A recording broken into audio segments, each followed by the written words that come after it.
Everyone, good morning. हम लोग acid base and salt पढ़ रहे हैं और अम्ल क्षारक और लवण।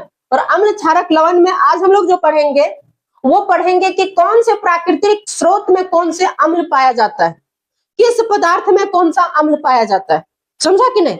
उसको हम लोग क्या करेंगे, पढ़ेंगे। बोर्ड पर सारा कुछ लिखा हुआ है, तो ध्यान से इसको देख लिया तो याद भी हो सकता है तुम लोग से। ठीक, सबसे पहली बात है प्राकृतिक स्रोत। पहला सिरका।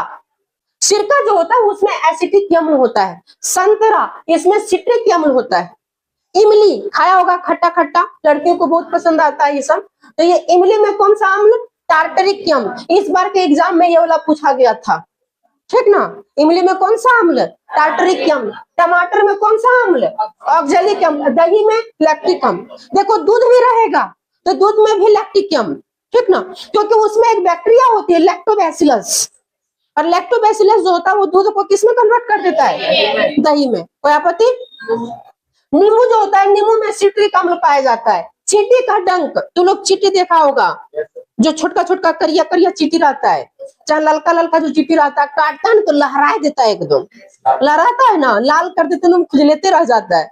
तो वो जो है ना उसमें जो अम्ल पाया जाता है वो कौन सा अम्ल होता है? मेथेनोइक अम्ल। लेकिन चींटी में कम मात्रा में वो मेथेनोइक अम्ल होता है, इसलिए वो कम लहरता है। वही बिच्छू में भी देखे तो उसमें भी मेथेनोइक अम्ल होता है। बिच्छू काटता है तो हम लोग को बुझा देता है, सांप उप जो है वो बुझा देता है हम लोग को। फिर एक नेटल डंक। नेटल डंक एक तरह का पौधा है। ये क्या है? एक तरह का पौधा। इस पौधा में जो पत्ता होता है उसमें रोमा रोमा की तरह होता है। उसमें जो है सो उस रोमा को यदि टच करोगे तो वो रोमा जो है सो कहीं शरीर में लग जाता है तो खुजलाने लगता है। तो जो खुजलाता है ना, तो क्यों खुजलाता है? क्योंकि उसमें अम्ल पाया जाता है जिसको हम लोग कौन सा अम्ल कहते हैं? मेथेनोइक अम्ल। कौन सा अम्ल? अल्कुसिया, तुम लोग नाम सुना होगा, अल्कुसिया। अल्कुसिया में भी मेथेनोइक अम्ल पाया जाता है। अल्कुसिया थोड़ा सा भी लग जाएगा ना तो पूरा खुजलाएगा, ऐसा खुजलाएगा ना जो मत बोलो। फिर उसको खुजलाहट को दूर करने के लिए पूरा शरीर में गोबर पोतना पड़ेगा। पूरा गोबर पोत पाते तो मुंह में फिर ठीक हो जाएगा। मुझा कि नहीं? दांत में। सेब में कौन सा अम्ल होता है? मैलिक अम्ल। अंगूर में टार्टरिक अम्ल। और घास में बेंजोइक अम्ल। घास तो जानता होगा, हम लोग खाते हैं घास। क्या कौन खाता है? गाय बकरी छगरी पशु खाता है। बिच्छू होता है उसमें भी मेथेनोइक। बिच्छू में पता है कहाँ मेथेनोइक अम्ल होता है? देख लो डंक में, एगो इतना बड़ा के पिछोनिया सर इस तरह का रहता है, और कोई भी यदि टर्बर करेगा तो बिना पैसा का उसकी फट सरी मार देता है, और वो डंक जो है सो थोड़ा सा टूट जाता है, और उसमें मेथेनोइक अम्ल होता है। वो विष की तरह हमारे शरीर में फैल जाता है, ब्लड में जो है सो फैल जाता है। और बिच्छू यदि काट लेता है तो उसका इलाज करना चाहिए, डॉक्टर के पास जाना चाहिए। समझा कि नहीं? हाँ, तब जाकर के ठीक होता है, नहीं तो फिर लहरा देता है। मूत्र जो है उसमें यूरिक अम्ल होता है।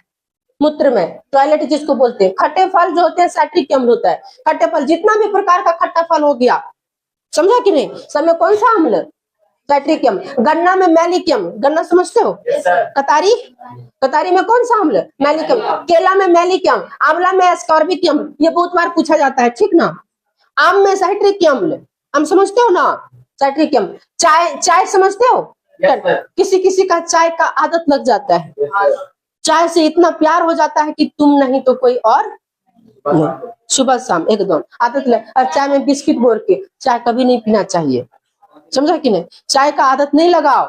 चाय इतना बुरा चीज है कि यदि तुम उसको रोज रोज पियोगे तो तुम्हारा जो है सो भूख मिट जाएगी, और कहीं भूख मिट जाएगी तो शरीर का सबसे बड़ा अच्छा चीज है तो भूख है। भूख लगेगा तुम अनाज खाओगे, और चाय पीने का आदत रहेगा, भूख नहीं लगेगा तो कुछ खाबे नहीं करोगे, एनर्जी लॉस हो जाएगा, तुम्हारा लीवर धीरे धीरे खराब हो जाएगा। क्यों भूख नहीं लगता है? सो चाय गर्म होती है।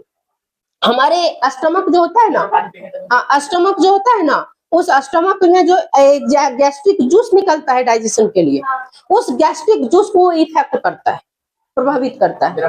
हाँ, उसको, जिसकी वजह से हमारा भूख मिट जाता है। और हमारे स्टमक में रोजी रहता है। रोजी पता है? खड़ा हो जाता है। तुम लोग को बताए थे रूजी, रूजी, वो रूजी जो है सो धीरे धीरे जलने लगता है। इसलिए चाय भी पियो ना तो तुम पूरा लहरले लहरले नहीं पीना चाहिए। नहीं, कोई को होता है बहुत टैलेंटेड होता है चाय पीने में, एकदम एक कप फटाक सारे मुंह में ले लेता है। और हम लोग कहीं चाय पियेंगे जो कि कभी बाप काल में पिए नहीं है, अकाबार कभी कभी पीते हैं, तो लेंगे तो आधा एक घंटा तक फूक फूक के पी रहे हैं। और कोई कोई इतना टैलेंट रहता है एकदम लिया फपाक सारी दे मार दिया। चाय गरम ज्यादा चाय नहीं पीना चाहिए। गेहूं जो होता है, गेहूं में ग्लूटानिक अम्ल पाया जाता है, गेहूं, समझा कि नहीं। और मक्खन में ब्यूटारिक, मक्खन तो पता होगा दूध वगैरह का बनता है। कृष्ण भगवान खाते थे, कृष्ण भगवान मुरारी, समझा कि ना। यशोदा मैया उसको बड़ी मारता था क्योंकि दूसरे के घर में जाकर के चुरा लेता था, वो मक्खन एक चुरा लेता था, समझा कि नहीं। उसकी गोपियां जो थी ना, कृष्ण भगवान की गोपियां, गोपियां मतलब समझ रहे हो, गर्लफ्रेंड। तो उसके जो गर्लफ्रेंड गोपियां जो थी, वो गोपियां को वो सब बहुत अच्छा सेटिंग करके रख लेता। उसका दोस्त भी बहुत अच्छा था सेटिंग वाला। अब वो क्या करता था, किसी के घर में घुस करके कृष्ण भगवान एक के दोस्त के ऊपर दूसरा दोस्त के ऊपर तीसरा ऊपर में कृष्ण भगवान जा करके मक्खन को उतार करके खा लेता था। इतना चोर था वो, समझा कि नहीं। तो चोरी हमारे भारत कहाँ से सीखा है? कृष्ण भगवान से चोरी करने सीखा। कृष्ण भगवान खुद चोरी करता था। अब उसको यशोदा मैया बोलता था, रे तू चोरी किया? बोला हम चोरी कहाँ किए, समझा कि नहीं। उतना नटखट था वो, इसलिए ना कहा जाता है बड़ा नटखट तू कृष्ण कन्हैया, गाना है ना इस पर नहीं। चलो कोई दिक्कत यहाँ तक। तो यह हो गया कौन से पदार्थ में कौन सा अम्ल पाया जाता है, सो। अब हम लोग देखेंगे पीएच वैल्यू या पीएच मान का हमारे जीवन में क्या महत्व है। What is the importance of pH value in our life, समझा कि नहीं, उसको हम लोग देखेंगे। ये सब लिख लेगा, लिख लिया क्या? इसको मिटा दें, चलो मिटा देते हैं।